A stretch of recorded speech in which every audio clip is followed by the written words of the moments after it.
A trader focuses on price movement.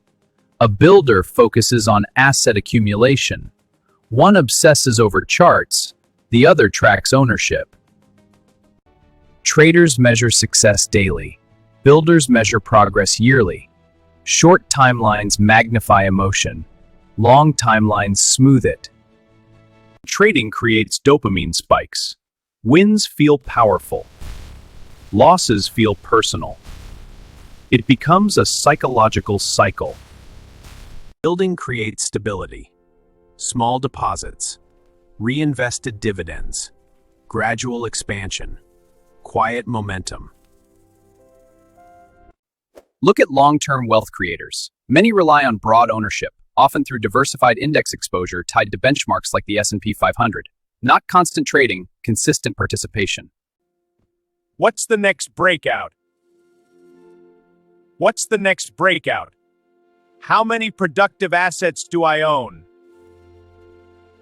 Breakouts are unpredictable. Ownership is measurable. You can't control headlines, you can control contributions. Most traders are attempting to outsmart the market. Builders align with it.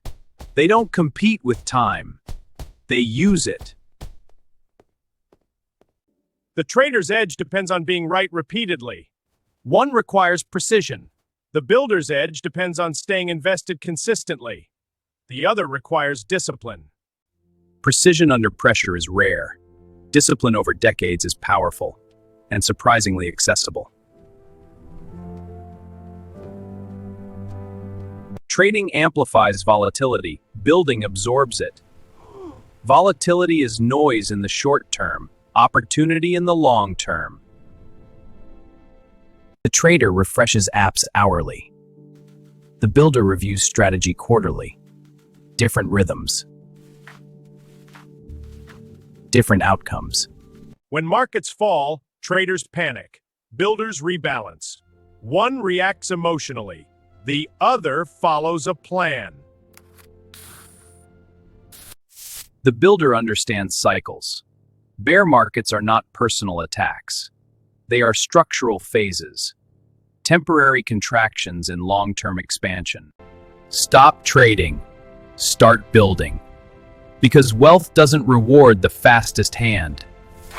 It rewards the longest commitment.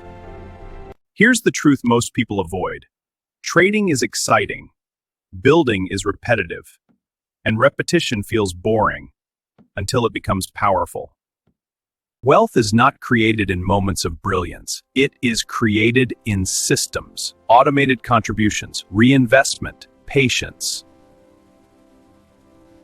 The builder's first rule: own productive assets, businesses, broad market exposure, cash flow generating systems. Every trade increases friction, costs, taxes, mistakes. But the builder walks a clean, straight path. Short timelines magnify fear. Long timelines magnify growth.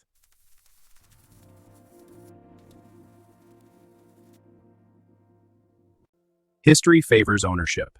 Broad participation in markets such as through diversified exposure aligned with benchmarks like the S&P 500 has rewarded patience more often than prediction. Time filters noise. Building also changes identity. You stop asking, "What should I trade today?" and start asking, "What am I becoming over 20 years?"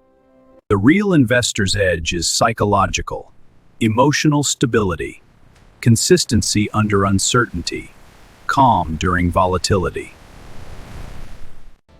When others panic sell, builders accumulate. When others chase hype, builders contribute. They follow systems, not headlines. And here's the paradox. Slow building often produces faster wealth, just not immediately. Compounding hides in plain sight. Most people quit during the flat stage. They mistake slow growth for failure. But the flat stage is foundation. Stop measuring success weekly. Start measuring assets owned, businesses funded, years invested. Trading is about action. Building is about alignment. Alignment between income, investment, and time. That's where wealth compounds. So stop trying to win the market this month. Start designing a system you can follow for decades. Speed impresses. Durability wins. The real investor's path is simple. Own, contribute, reinvest, wait. If you're ready, the next episode breaks down exactly how to build your personal investor system. But building creates freedom.